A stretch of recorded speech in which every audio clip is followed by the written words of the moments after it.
In this question, the principle given is that of undue influence, and in the facts, there was a person named Arthur who was a very rich businessman. He was diagnosed with cancer. Now he had two marriages. Out of the second marriage, Natasha was his wife, and he had a son named Anson who was a good for nothing man. And every business started by him ran into losses. So he was a good for nothing person. Now Arthur had a son from his first wife also named Andrew. Now Andrew knew about his father's condition, that he was diagnosed with cancer. So Andrew, he proposed that he will financially support Anson in all his ventures if the father gives him all the property.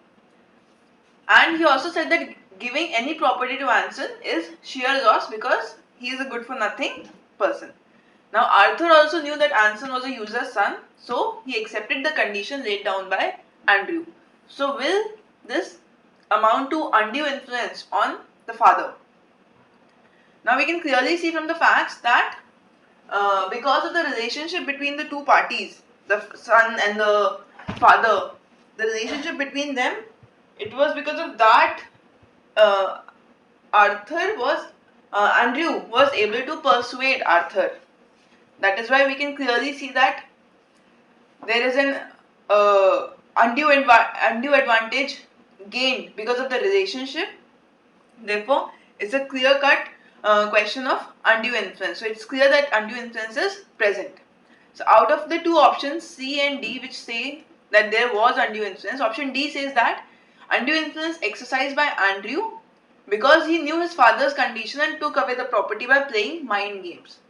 And option C says that there was undue influence exercised by Andrew as he proposed to Arthur that he will financially help Anson in all his ventures and told him that Anson will lead the property into losses.